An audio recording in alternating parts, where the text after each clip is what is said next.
मी रसिका तुमच्या सगळ्यांचं किचनवाली स्टोरी या आपल्या यूट्यूब चॅनलमध्ये स्वागत करते। आज मी तुम्हाला चिकन बिर्याणी बनवायची अगदी साधी सोपी झटपट होणारी स्टेप बाय स्टेप पद्धत दाखवणार आहे।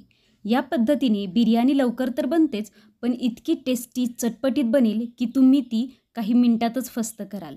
करायला तर खूप सोपी आहेच, जरी तुम्ही बिगिनर असाल किंवा पहिल्यांदा बिर्याणी करणार असाल तरीही तुमची बिर्याणी फर्स्ट क्लासच होणार। तर इथे मी अर्धा किलो चिकनसाठी अर्धा किलो नफीस राईस घेतलेला आहे। तो 2 पाण्याने स्वच्छ धुवून एक अर्धा तास असाच पाण्यात भिजत ठेवायचा आहे। आता आपल्याला 3 मोठे कांदे उभे चिरून ते तळून घ्यायचे आहे। जर तुम्ही या पद्धतीने आणि अशी स्टेप बाय स्टेप जर बिर्याणी कराल तर अगदी 15 ते 20 मिनिटांमध्ये तुमची बिर्याणी खाण्यासाठी रेडी झालेली असेल। आपला कांदा छान कुरकुरीत होतोय तोपर्यंत आपण पुदिना आणि कोथिंबीरची पेस्ट करून घेऊयात। ही पेस्ट अगदी आपल्याला बारीक करायची नाहीये, तर थोडी जाडीभरडीच ठेवायची आहे। आता आपण इथे अर्धा किलो चिकनला आलं लसूण पेस्ट, बिर्याणी मसाला, कोथिंबीर पुदिनाची पेस्ट, 1 वाटी घरचं दही, दही खूप आंबट घ्यायचं नाहीये, शक्यतो ताजं दही वापरायचं आहे। आता यात चिकन मसाला, हळद आणि 2 चमचे मीठ घालून हे चांगलं चिकनच्या सगळ्या पीसला चोळून घ्यायचं आहे। हा मसाला सगळ्या पीसेसला एकदम व्यवस्थित लागला गेला पाहिजे। नंतर यात 4 ते 5 हिरव्या मिरच्या त्याला मध्ये चीर देऊन त्याही घालून घ्यायच्या आहेत। मग यामध्ये टोमॅटो आणि धने जिरे पुढेही घालून परत हे सगळं छान चोळून घेऊयात। हे करता करता आपण कांदाही मध्ये मध्ये हलवून घ्यायचा आहे। हे पहा, आपण चिकन मॅरिनेट करेपर्यंत आपला कांदा छान गोल्डन ब्राऊन आणि कुरकुरीत असा तळला गेला आहे।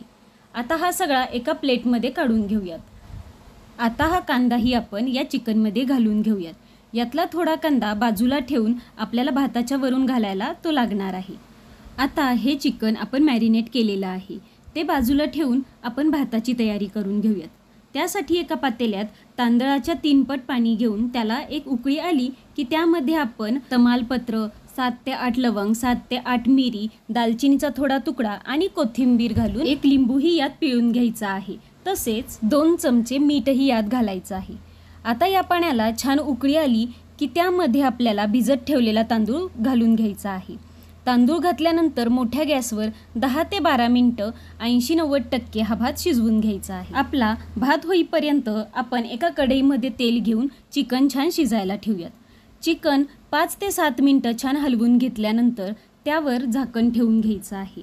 4-5 मिनिटांनंतर त्यावरचं झाकण काढून घेऊन परत एकदा आपल्याला चिकन छान हलवून घ्यायचं आहे। आता पुन्हा एकदा चिकन छान हलवून घेतल्यानंतर त्यावर परत झाकण ठेवून एक 5 मिनिटं चिकनला छान पाणी सुटेपर्यंत शिजून द्यायचं आहे। तर हे पहा, आपलं चिकन तिकडे शिजेपर्यंत भातही आपल्याला हवा तसा छान शिजून झालेला आहे। आता हा भात एका चाळणीमध्ये काढून घेऊयात।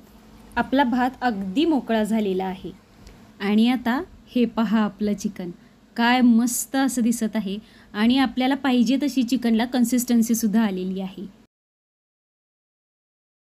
आता एका जाडबुडाच्या पातेल्यात हे सर्व चिकन आपण काढून घेऊयात आणि त्यावर आपला भातही एकदम एकसारखा असा पसरून घ्यायचा आहे। मगाशी आपण 80 ते 90% भात शिजवून घेतला होता।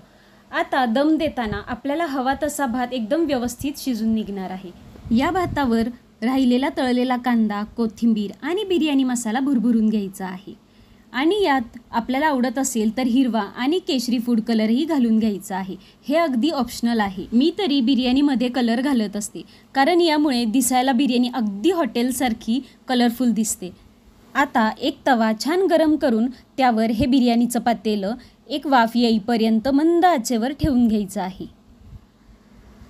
आता एक 10 मिनिटांनंतर हे पहा, आपली बिर्याणी तयार झालेली आहे, अगदी मोकळी तरीसुद्धा रसरशीत।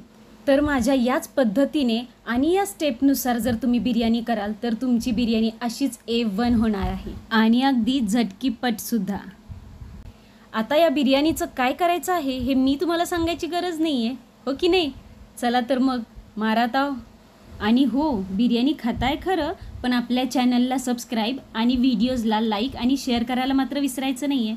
चला तर मग भेटूयात नेक्स्ट व्हिडिओमध्ये।